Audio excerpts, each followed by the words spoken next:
Hello students, तो आज पढ़ लेते हैं BSc second semester chemistry unit 3 chemistry of nucleic acid के वो सारे के सारे इंपॉर्टेंट मल्टीपल चॉइस क्वेश्चन जो इस साल पेपर में आने वाले हैं। ओनली 20 एमसीक्यू और पूरी की पूरी यूनिट सेकेंड। इससे पहले मैंने पार्ट फर्स्ट करवा दिया है इस यूनिट का, ना देखा हो डिस्क्रिप्शन में वीडियो का लिंक डाल दूंगा, वहाँ जाकर देख लेना। उसमें भी 20 एमसीक्यू हैं और 20 एमसीक्यू टोटल इस यूनिट के 40 एमसीक्यू हो जाते हैं, ठीक है। और हमारी यूनिट फिनिश हो जाएगी। चलिए साहब, यूनिट 3 डाल देता हूँ मैं। यूनिट 3 है मेरे पास, मेरे दोस्त, केमिस्ट्री, ठीक है सर, केमिस्ट्री ऑफ, ठीक है, nucleic acid, okay sir, okay. बहुत जगह इस बार एमसीक्यू वाइज ही पेपर हो रहे हैं, बहुत जगह, ठीक है। और ये मेरे पास कौन सा बेटे, पार्ट 2 है, पार्ट फर्स्ट में करवा चुका हूँ ऑलरेडी। चलिए साहब, मैं क्वेश्चन नंबर 1 ले रहा हूँ और इस क्वेश्चन नंबर 1 पर आपको ध्यान देना है। ज़्यादा बड़ा नहीं, ज़्यादा बड़ा क्वेश्चन नहीं है, छोटा सा क्वेश्चन है बच्चों वाला। ज़रा मुझे ये बताओ बेटे, सबसे पहला क्वेश्चन है कि न्यूक्लिक एसिड की खोज किस सन में हुई थी। पेपर में पूछा गया है और एक इम्पोर्टेंट क्वेश्चन है, ठीक है। अब मैं ऑप्शन दूंगा आपको कि भाई न्यूक्लिक एसिड, ठीक है, न्यूक्लिक एसिड की खोज, ठीक है, की खोज किस सन में हुई थी, किस सन में हुई थी। जल्दी बताएं, फास्ट। अगर किसी को याद है तो ऐसे बता दो। है किसी को याद? जल्दी, कम ऑन फास्ट। है किसी को याद? नहीं है याद? चलिए साहब, इसका ऑप्शन से पता चलेगा आपको। फर्स्ट नंबर है 1969 में, सेकंड नंबर है 1869 में, ठीक है, और थर्ड नंबर है मेरे पास, ठीक है, 2001 में, और फोर्थ नंबर है मेरे पास 1860 में। जल्दी बताओ उसका राइट आंसर कौन सा होगा बेटे, जल्दी फास्ट एकदम। तो 1869 में न्यूक्लिक एसिड की क्या हुई थी बेटे, खोज हुई थी। हो गया याद कंफर्म? पक्का? सोच लें एक बार और, तो न्यूक्लिक एसिड की जो खोज हुई थी वो कब हुई थी, 1869 में हुई थी। चलिए साहब, पहला क्वेश्चन कंप्लीट। अच्छा, सेकंड क्वेश्चन में ले रहा हूँ, क्षार शर्करा इकाई को हम कहते हैं, क्षार शर्करा इकाई को हम क्या बोलते हैं। ये मैंने पिछले लेक्चर में बता दिया इसको। क्षार शर्करा इकाई को हम क्या कहते हैं, क्षार शर्करा इकाई को कहते हैं, अच्छा क्या कहते होंगे, कोई ना कोई तो पर्सनल नाम होगा इसका। क्षार शर्करा इकाई को कहते हैं, क्या कहते हैं? तो पहला नंबर में दे रहा हूँ आपको, न्यूक्लियोटाइड कहते हैं भैया। क्या ये न्यूक्लियोटाइड होता है? क्या ये न्यूक्लियोसाइड होता है? क्या ये न्यूक्लियोसाइड होता है? न्यूक्लियोसाइड होता है? जल्दी बताओ बेटे, दिमाग लगा जल्दी, फास्ट एकदम। क्या ये प्रोटीन होता है या ये तीनों के तीनों होता है? उपर्युक्त सभी। क्या राइट आंसर है आपका? क्या राइट आंसर होगा आपका भैया? तो क्षार शर्करा इकाई को हम बोलते हैं न्यूक्लियोसाइड। हो गया यार? बड़ा इजी क्वेश्चन है। कितना इजी क्वेश्चन है? 2 रुपए के इजी से भी इजी क्वेश्चन है। आता मजा है ना पढ़ने में, और समझने में मजा आता, क्योंकि थ्योरी तो होती नहीं है, लिख के तो आना होगा नहीं, बस खाली दिमाग में फांस लो कि यार इसका आंसर ये होगा, इसका आंसर ये होगा। लेकिन करके वही आएगा जिसको कंप्लीट पता होगा। अगर आपको नहीं पता ना, तो आप किसी कीमत पर नहीं कर पाओगे इस चीज़ को, ये बात दिमाग में डाल लेना अपने। चलिए साहब, क्वेश्चन नंबर 3 में ले रहा हूँ, क्षार, ठीक है, शर्करा, ओके सर, क्षार शर्करा और फॉस्फेट समूह, फॉस्फेट इकाई बोल देते हैं इसको हम, फॉस्फेट इकाई बोल देते हैं इसको, ठीक है, को कहते हैं। तो इसके लिए मैं 4 ऑप्शन दूंगा तुम्हें करने के लिए। पहला जो ऑप्शन है मेरे पास नन्हे मुन्ने बच्चों वाला ऑप्शन है, वह है पहला number nucleoside, okay sir, okay. और दूसरा नंबर है मेरे पास न्यूक्लियोटाइड, ओके सर, ओके, मान गए सर आपको, यू आर वेरी इंटेलिजेंट है भाई। प्रोटीन कहते हैं। और फोर्थ नंबर है मेरे पास इंसुलिन बोलते हैं। जल्दी बताओ राइट आंसर क्या है इसका? अरे भैया, इसका राइट आंसर कौन सा होगा भाई मेरे दोस्त? इसका राइट आंसर है, यानी कि क्षार शर्करा फॉस्फेट इकाई को हम बोलते हैं न्यूक्लियोटाइड। लाइन पे फोकस करें, न्यूक्लियोटाइड कहते हैं, ठीक है। न्यूक्लियोटाइड का जब जल अपघटन होता है तो न्यूक्लियोसाइड प्लस फॉस्फेट इकाई बनती है ना बेटा। चलिए साहब, क्वेश्चन नंबर मैं 4 ले रहा हूँ। क्वेश्चन नंबर 4 थोड़ा सा स्पेशल है। एक स्पेशल ये है कि न्यूक्लियोसाइड और न्यूक्लियोटाइड दोनों में अंतर होता है, ठीक है। यानी कि अंतर क्या होता है, किस चीज़ का अंतर होता है? तो न्यूक्लियोसाइड, ठीक है, तथा nucleotide, okay sir, okay, nucleotide में अंतर होता है। क्या अंतर है दोनों में अंतर होता है? जल्दी बताओ बेटा फास्ट, इसका राइट आंसर बताओ, क्या आंसर होगा? डायरेक्टली आंसर बता दो इसका कि न्यूक्लियोसाइड तथा न्यूक्लियोटाइड में अंतर होता है। तो पहला नंबर मेरे पास मैं दे रहा हूँ ऑप्शन शर्करा का, क्या शर्करा का अंतर होता है? दूसरा ऑप्शन में दे रहा हूँ फॉस्फेट समूह का, फॉस्फेट समूह का या फास्फेट इकाई का, ठीक है, फास्फेट समूह का। और सेकेंड नंबर में दे रहा हूँ इसमें पिरिमिडीन्स का, पिरिमिडीन, ठीक है। और फोर्थ नंबर दे रहा हूँ मैं प्यूरिन का। जल्दी बताओ बेटे किस चीज़ का अंतर होता है, राइट आंसर क्या होगा, क्या लग रहा है आपको? तो देखो न्यूक्लियोसाइड जो होता है ना वो क्षार शर्करा इकाई होती है, जिसको हम न्यूक्लियोसाइड कहते हैं। न्यूक्लियोटाइड क्षार शर्करा फास्फेट इकाई होती है। तो सिंपल सी बात है, इसका राइट आंसर कौन सा है मेरे पास? सेकेंड है, क्योंकि अब आपको ये पता चल चुका है कि न्यूक्लियोसाइड तथा न्यूक्लियोटाइड में क्या अंतर है बेटे। तो न्यूक्लियोसाइड और न्यूक्लियोटाइड में बस फास्फेट समूह का अंतर होता है। और ये बताइए कि डीएनए और आरएनए दोनों में कौन सा, ठीक है, कौन सा एसिड पाया जाता है? जल्दी फास्ट बताओ, जल्दी सोच के दिमाग लगा के बताओ कि डीएनए और आरएनए में। क्वेश्चन नंबर 5 में ले रहा हूँ। क्वेश्चन नंबर 5 मेरे पास बहुत शानदार क्वेश्चन है। डीएनए तथा आरएनए, ये पेपर ना पक्का पता है बेटे, आरएनए में, ठीक है, अम्ल पाया जाता है, अम्ल पाया जाता है, ठीक है, अम्ल पाया जाता। चलिए साहब मैं ऑप्शन दे रहा हूँ आपको करने के लिए। पहला ऑप्शन है मेरे पास नाइट्रिक अम्ल पाया जाता है, और ये तो बड़ा खतरनाक होता है नाइट्रिक अम्ल। अगर ये हमारे शरीर में पाया गया तो धुआं निकाल देता तब तक हमारे शरीर का। ये फॉस्फोरिक अम्ल, ठीक है, फॉस्फोरिक अम्ल, फॉस्फोरिक अम्ल, ठीक है सर। और फोर्थ नंबर मेरे पास, थर्ड नंबर मेरे पास हाइड्रोक्लोरिक अम्ल, हाइड्रोक्लोरिक अम्ल। चलिए साहब हाइड्रोक्लोरिक अम्ल। आराम से पढ़ो, समझ के पढ़ो, ठीक है, ज़्यादा जल्दीबाजी मत करो। इनमें से कोई नहीं, इनमें से कोई नहीं। जल्दी बताओ एक राइट आंसर क्या होगा इसका? न्यूक्लिक अम्ल होगा, फास्फोरिक अम्ल होगा, या फिर हाइड्रोक्लोरिक अम्ल होगा? तो आरएनए और डीएनए दोनों में कौन सा एसिड पाया जाता है? तो भैया पाया जाता है फास्फोरिक अम्ल, ठीक, वो भी ऑर्थोफास्फोरिक अम्ल, H3PO4, ऑर्थोफास्फोरिक अम्ल। लेकिन आपके मॉडल में जो ऑब्जेक्टिव क्वेश्चन है, जो ऑप्शन दे रखे हैं, वो हमारा ये दे रखा फास्फोरिक अम्ल, जबकि लिख सकता था यहाँ पे ऑर्थोफास्फोरिक अम्ल। तो घबराओ मत, बिल्कुल इजी टॉपिक है। चलिए साहब क्वेश्चन नंबर 6 में पकड़ ले जाऊँ। क्वेश्चन नंबर 6 मेरे पास होता है, देखो कितना सिंपल सा क्वेश्चन है। आपको पता है कि डीएनए की डबल हेलिक्स मॉडल होता है। तो डीएनए का जो डबल हेलिक्स मॉडल की व्याख्या हम कितने स्तरों में करते हैं? जल्दी बताओ। डीएनए की डबल हेलिक्स, डीएनए की डबल हेलिक्स, ठीक है, डीएनए की डबल हेलिक्स संरचना की व्याख्या, संरचना की व्याख्या कितने स्तरों में की जाती है? कितने स्तरों में की जाती है? तो ऐसे ऐसे क्वेश्चन बहुत पूछ लेता है, कितने स्तरों में की जाती है? जल्दी बताओ बेटा फास्ट, कितने स्तरों में की जाती है? ठीक है, डीएनए की डबल हेलिक्स संरचना की व्याख्या कितने स्तरों में की जाती है? तो पहला दे रहा हूं मैं 2 स्तर, दूसरा ऑप्शन है मेरे पास 3 स्तर, ठीक है, और फोर्थ नंबर है मेरे पास 4 स्तर, और थर्ड नंबर है मेरे पास 4 स्तर, और फिफ्थ नंबर है मेरे पास, और थर्ड नंबर है मेरे पास 4 स्तर, और फोर्थ नंबर है मेरे पास 5 स्तर। जल्दी बताओ इसका राइट आंसर कौन सा है? तो 2 स्तर में की जाती है। ध्यान देना बेटे, 2 स्तर में हम क्या करते हैं? व्याख्या करते हैं। किस चीज़ की व्याख्या करते हैं भाई? यानी कि डीएनए की डबल हेलिक्स संरचना की व्याख्या हम किसके कारण करते हैं? किसके कितने स्तरों में करते हैं? 2 स्तरों में। होते नहीं है इसमें 2 स्ट्रैंड होते हैं, तो 2 स्तरों में व्याख्या की जाती है ना।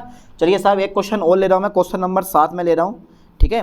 डीएनए की डबल हेलिक्स, डीएनए की double helix, okay sir, DNA की डबल हेलिक्स संरचना का कारण है, संरचना का कारण है। चलिए साहब मैं ऑप्शन दूंगा, कारण है, ऑप्शन दूंगा मैं इसके लिखने के लिए आपको। तो पहला जो मैं ऑप्शन ले रहा हूँ ना, वो ले रहा हूँ मैं, ठीक है, आकर्षण बल, ठीक है। दूसरा नंबर ले रहा हूँ मैं प्रतिकर्षण बल, प्रतिकर्षण बल, और थर्ड ऑप्शन ले रहा हूँ मैं इसका, वो थर्ड ऑप्शन है मेरे पास हाइड्रोजन बॉन्ड, ठीक है, और फोर्थ नंबर है मेरे पास सह संयोजक बंध, सह संयोजक बंध। जल्दी बताओ इसका फर्स्ट राइट आंसर कौन सा होगा? यानी कि इसका एक राइट आंसर है कि भैया हाई डीएनए की डबल हेलिक्स, डीएनए की डबल हेलिक्स संरचना का कारण है। तो डीएनए की डबल हेलिक्स संरचना का क्या कारण है? Hydrogen bond. याद कर लो ठीक से, हाइड्रोजन बॉन्ड जो होता है वो डीएनए की डबल हेलिक्स संरचना का कारण होता है। कंप्लीटली याद हो जाएगा ना, घबरा तो नहीं रहना, सिर्फ देख के हो गए। मेरे पास कितने क्वेश्चन हो गए? 7 क्वेश्चन हो गए। नंबरिंग चेक कर लें एक बार, 1 2 3 4 5 6 7 क्वेश्चन हो गए। तो डीएनए के डबल हेलिक्स संरचना का कारण है क्या? हमारा हाइड्रोजन बॉन्ड। और हाइड्रोजन बॉन्ड कहाँ पाया जाता है? नाइट्रोजन क्षार के बीच में पाया जाता है। चलिए साहब यहाँ तक का स्क्रीनशॉट लें, इसके बाद और क्वेश्चन देखते हैं अभी। तो कल ये 7 क्वेश्चन ज़्यादा बड़े तो नहीं है, इजी क्वेश्चन है। चलिए साहब मैं क्वेश्चन नंबर 8 हो लेता हूँ, और क्वेश्चन नंबर 8 हमारा बड़ा इजी है। देखो पता होना चाहिए आपको कि न्यूक्लिक एसिड होते हैं, न्यूक्लिक एसिड होते क्या है? न्यूक्लिक अम्ल होते हैं। क्या होते हैं वो भी हम चेक कर लेते हैं। तो न्यूक्लिक अम्ल होते हैं। आखिर ये न्यूक्लिक अम्ल होते क्या हैं? क्या ये प्रोटीन होते हैं भैया? प्रोटीन होते हैं? क्या ये हार्मोन्स होते हैं भाई? क्या ये हार्मोन्स होते हैं? पता नहीं सर। थर्ड नंबर, क्या ये बहुलक होते हैं भैया? बहुलक होते हैं या फिर ये स्टार्च होते हैं? अब फंस गए इसमें, ऑप्शन बड़ा खतरनाक दिया है मैंने इस बार इसमें। तो न्यूक्लिक अम्ल क्या होते हैं? न्यूक्लिक एसिड जो होते हैं बेटे वो पॉलीमर होते हैं, याद कर लेना ठीक से। न्यूक्लिक अम्ल क्या होते हैं? पॉलीमर होते हैं। अच्छा एक चीज़ और है, क्वेश्चन नंबर 8 की जगह मैं क्वेश्चन नंबर 8 के बाद क्वेश्चन नंबर 9 ले रहा हूँ मैं। बताना है आपको कि डीएनए और आरएनए से प्राप्त क्षार है, ठीक है, डीएनए तथा आरएनए से, ठीक है, डीएनए और आरएनए से प्राप्त क्षार है, प्राप्त क्षार है। चलिए साहब देख लेते हैं इसके भी प्राप्त क्षार है। डीएनए और आरएनए से कौन कौन से क्षार प्राप्त हो सकते हैं आपको? चलिए साहब पहले देखते हैं समचक्रीय एमीन, समचक्रीय एमीन, क्या ये प्राप्त होते हैं हमें? दूसरा ये क्वेश्चन पर ध्यान देना बेटे, बहुत बढ़िया क्वेश्चन है ये। विषम चक्रीय एमीन, क्या ये होते हैं विषम चक्रीय एमीन? और फोर्थ नंबर की अगर मैं बात करूं, थर्ड नंबर की अगर मैं बात करूं, तो फर्स्ट एंड सेकंड दोनों आपके मॉडल में ए और बी दे रखे हैं। और फोर्थ नंबर की अगर मैं बात करूं तो केवल एमीन। जल्दी बताओ कौन सा राइट आंसर है? केवल एमीन। जल्दी बताओ बेटा राइट आंसर कौन सा है इसका? डीएनए तथा आरएनए से प्राप्त क्षार हैं। कौन से क्षार हैं? विषम चक्रीय एमीन होते हैं, ठीक है, विषम चक्रीय एमीन होते हैं। कंप्लीट समझ में आया? तो विषम चक्रीय एमीन जो होते हैं वो डीएनए और आरएनए से हमें प्राप्त होते हैं। चलिए साहब मैं एक क्वेश्चन और लेता हूँ, क्वेश्चन नंबर 10 है मेरे पास, नन्हे मुन्ने बच्चों वाला बिल्कुल। हाइड्रोजन बॉन्ड बनता है, हाइड्रोजन बॉन्ड बनता है। ऑप्शन दूंगा, खुद बताना है अपने आप। पहला नंबर शर्करा फास्फेट इकाई के बीच, शर्करा तथा फास्फेट इकाई के बीच है भैया। सेकंड नंबर है मेरे पास शर्करा तथा प्यूरीन के बीच, ठीक है। और थर्ड नंबर है मेरे पास क्षारकों के बीच। और फोर्थ नंबर है मेरे पास इनमें से कोई नहीं। जल्दी बताओ राइट आंसर, इनमें से कोई नहीं। क्या इसका राइट आंसर होगा? इनमें से कोई नहीं, क्या इसका राइट आंसर होगा भाई? क्या शर्करा तथा फास्फेट इकाई के बीच में हाइड्रोजन बॉन्ड बनता है? क्या शर्करा तथा प्यूरिन के बीच में हाइड्रोजन बॉन्ड बनता है? क्या क्षारों के बीच बनता है? या फिर इनमें से कोई नहीं? तो जितने भी नाइट्रोजन क्षार होते हैं ना, जितने भी नाइट्रोजन क्षार हैं, उन सब नाइट्रोजन क्षारों के बीच में हमारा जो है हाइड्रोजन बॉन्ड पाया जाता है। इस बात को दिमाग में डाल लो बढ़िया करके, कोई दिक्कत नहीं है, आराम से समझ में आ जाएगा कि ज़्यादा हार्ड पॉइंट है ये वाला है भाई। बताओ जल्दी फास्ट एकदम।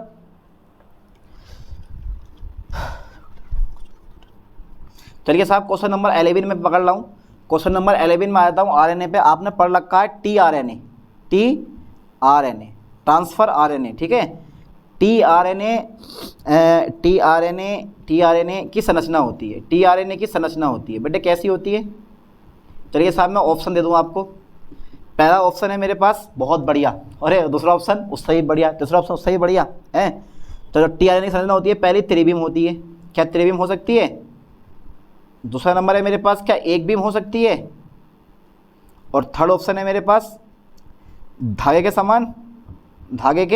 समान। और फोर्थ नंबर है मेरे पास, फोर्थ ऑप्शन है मेरे पास सीधी।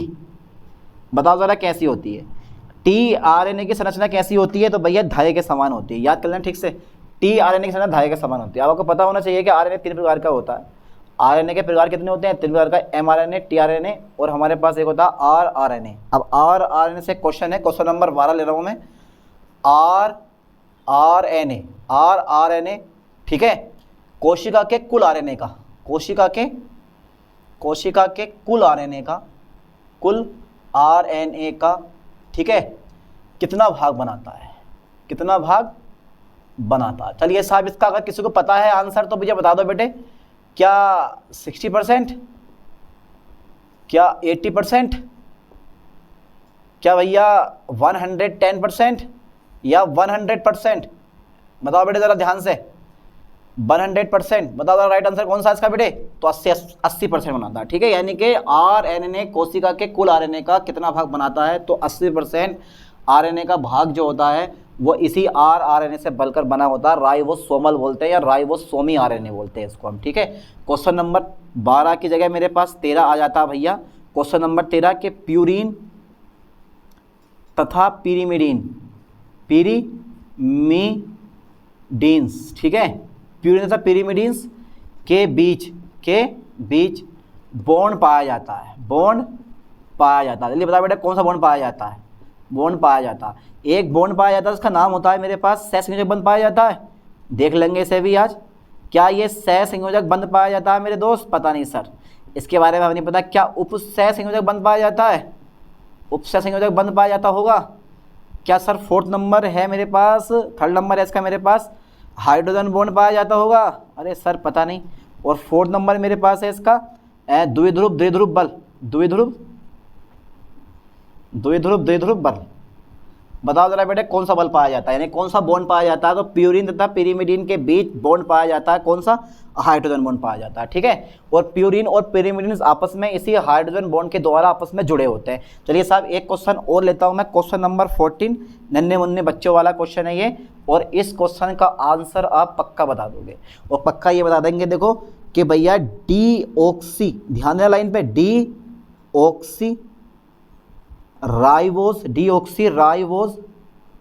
ठीक है, शुगर पाई जाती है। कहाँ पाई जाती है? पहला नंबर मेरे पास डीएनए में पाई जाती है, दूसरा नंबर क्या आरएनए में पाई जाती है, 3rd नंबर मेरे पास फर्स्ट एंड सेकंड दोनों में पाई जाती है, और 4th नंबर है मेरे पास इनमें से कोई नहीं। जल्दी बता बेटा राइट आंसर कौन सा होगा इसका? तो कहाँ पाई जाती है? डीएनए में। डीऑक्सी राइबोस शुगर डीएनए में पाई जाती है, और राइबोस शुगर जो होती है वो आरएनए में पाई जाती है। तो क्वेश्चन 14 हमारे हो गए हैं यहाँ तक। अब यहाँ तक का स्क्रीनशॉट लो, और क्वेश्चन 6 और बचते हैं, वो इसके बाद करवाते हैं। जल्दी फास्ट लो आंसर। चलिए सब हो गया यहाँ तक, क्वेश्चन नंबर 14 हो गए। और क्वेश्चन नंबर 15 देख लेते हैं। और क्वेश्चन नंबर 15 में बिल्कुल ईजी है। बिल्कुल ईजी का मतलब ये कि आराम से कर ले हो आप। और क्वेश्चन है क्या हमारा? क्वेश्चन है न्यूक्लिक अम्ल की, ध्यान देना बेटा लाइन पे, न्यूक्लिक अम्ल की। ओके सर, न्यूक्लिक अम्ल की, हाँ न्यूक्लिक अम्ल की भाषा का, ठीक है, प्रोटीन की भाषा में परिवर्तन कहलाता है। प्रोटीन की भाषा में परिवर्तन कहलाता है। जरा बताओ बेटे क्या कहलाता है? तो सबसे पहला ऑप्शन मैं दूंगा इसमें ट्रांसलेशन, यानी कि अनुवाद दूंगा, ठीक है। दूसरा ऑप्शन मैं दूंगा अनुलेखन, ठीक है, अनुलेखन मैंने दूसरा ऑप्शन दिया है। और अगर मैं तीसरे ऑप्शन की बात करूंगा तो मैं फर्स्ट एंड सेकंड दोनों दूंगा, ठीक है, और दोनों दूंगा। और भैया 4th नंबर जो है भैया इनमें से कोई नहीं। चलिए साहब इनमें से कोई नहीं। तो हमारा राइट आंसर कौन सा है मेरे दोस्त? अनुवाद, ठीक है। न्यूक्लिक अम्ल की भाषा का प्रोटीन की भाषा में परिवर्तन कहलाता है अनुवाद, यानी कि ट्रांसलेशन कहलाता है। चलिए साहब क्वेश्चन नंबर 16 आप चेक कर लें। 16 क्वेश्चन बिल्कुल इजी, 2 रुपए के इजी से भी इजी बोला जाता है इसको। और क्वेश्चन क्या है हमारे पास? क्वेश्चन ठीक से याद करो कि भैया न्यूक्लिक एसिड जो होता है ना, न्यूक्लिक एसिड के जल अपघटन पर प्राप्त होता है। अच्छा क्या प्राप्त होता है भाई? पहला ऑप्शन मैं दे रहा हूँ राइबोस। क्या ये राइबोस शर्करा प्राप्त होती है आपको? पता नहीं सर, प्राप्त होते नहीं होती है। सेकंड नंबर में डीऑक्सी राइबोस, क्या ये शर्करा प्राप्त होती है आपको? डीऑक्सी राइबोस शर्करा क्या ये प्राप्त होती है? पता नहीं सर। और 3rd नंबर में लूँ तो फर्स्ट एंड सेकंड दोनों क्या ये प्राप्त होती है? और 4th नंबर है मेरे पास इनमें से कोई नहीं। जल्दी बताओ बेटा फास्ट, इनमें से कोई नहीं। तो हमारा राइट आंसर जो है ना वो ये वाला, फर्स्ट एंड सेकंड दोनों न्यूक्लिक एसिड के जल अपघटन से प्राप्त होता है। क्या हमारे पास? राइबोस शुगर भी प्राप्त मिलती है, और डीऑक्सी राइबोस शुगर भी मिलती है। तो न्यूक्लिक एसिड के जल अपघटन से प्राप्त होता है राइबोस शुगर प्राप्त होती है और डीऑक्सीराइबोस दोनों शुगर प्राप्त होती है, यानी कि डीएनए से मिलती है डीऑक्सीराइबोस शर्करा और आरएनए से मिलती है राइबोस शर्करा। क्वेश्चन नंबर 17 में लेता हूँ, क्वेश्चन नंबर 17 में लेता हूँ। क्वेश्चन नंबर थोड़ा सा इजी होने वाला क्वेश्चन है ये वाला। आरएनए में नहीं पाया जाता, आरएनए में नहीं पाया जाता। क्या नहीं पाया जाता आरएनए में? पहला नंबर है मेरे पास थाइमीन नहीं पाई जाती है, अच्छा सर। दूसरा नंबर मेरे पास यूरेसिल नहीं पाया जाता है, अच्छा सर ये बात हो रही है। और थर्ड नंबर है मेरे पास प्रोटीन। और फोर्थ नंबर है मेरे पास, इसे प्रोटीन छोड़ो, साइटोसिन दे दिया मैंने यहाँ पे, साइटोसिन, ठीक है, और ग्वानिन। जल्दी बताओ बेटा फास्ट, कौन सा राइट आंसर है हमारा? तो थाइमीन नहीं पाई जाती है, आरएनए में नहीं पाया जाता। क्या नहीं पाया जाता? लाइन पे फोकस करें ठीक से। आरएनए में थाइमीन नहीं पाई जाती है, क्योंकि थाइमीन पाई जाती है बेटे डीएनए में, और डीएनए में थाइमीन पाई जाती है, और आरएनए में थाइमीन के स्थान पर पाया जाता है यूरेसिल। ठीक है, कितना इजी क्वेश्चन होने वाला। चलिए साहब क्वेश्चन नंबर 18 में एक क्वेश्चन और लेता हूँ, और एक क्वेश्चन में ले रहा हूँ प्यूरिन्स होते हैं, प्यूरिन होते हैं। आप प्यूरिन चेक करने हैं आपके कौन कौन से प्यूरिन है। 2 प्यूरिन होते हैं हमारे पास, बताना है आपको, ठीक है। प्यूरिन कौन कौन से होते हैं? एडेनिन तथा ग्वानिन, क्या ये प्यूरिन होते हैं? साइटोसिन, ऑप्शन दे रहा हूं मैं करने के लिए बेटे तुम्हें, साइटोसिन तथा ग्वानिन, ठीक है। और थर्ड ऑप्शन में दे रहा हूं आपको, थर्ड ऑप्शन है मेरे पास थाइमीन तथा एडेनिन। और फोर्थ ऑप्शन है मेरे पास इनमें से कोई नहीं, जल्दी राइट बताओ, इसका आंसर बताओ। इनमें से कोई नहीं, ठीक है। तो हमारा जो आंसर है वो ये वाला है, एडेनिन और ग्वानिन, एजी जो होते हैं वो कहाँ पाए जाते हैं बेटे? प्यूरिन होते हैं वो, यानी कि एडेनिन और ग्वानिन प्यूरिन होते हैं। साइटोसिन, थाइमीन और यूरेसिल वो तीनों के तीनों क्या होते हैं आपके पास? पिरिमिडिन्स होते हैं, ठीक है। क्वेश्चन नंबर 19 मेरे पास आ जाता है, और क्वेश्चन नंबर 19 बहुत ही इजी होने वाला है। और क्वेश्चन क्या है? चलिए साहब एक क्वेश्चन आप बताओ अपने पास से कि सर ये वाला क्वेश्चन लेना चाहिए आपको, ये नहीं बताया आपने, ये बहुत इंपॉर्टेंट क्वेश्चन है, लगाओ जरा एक बार दिमाग से। मिला क्वेश्चन? चलो साहब देखते हैं। तो एक क्वेश्चन मेरे पास ये है कि आरएनए का मुख्य कार्य होता है, आरएनए का मुख्य कार्य होता है। चलिए साहब पहला ऑप्शन है मेरे पास डीएनए बनाना, दूसरा ऑप्शन है मेरे पास प्रोटीन का संश्लेषण करना, और थर्ड नंबर है मेरे पास फर्स्ट एंड सेकंड दोनों, और भैया फोर्थ नंबर है इनमें से कोई नहीं।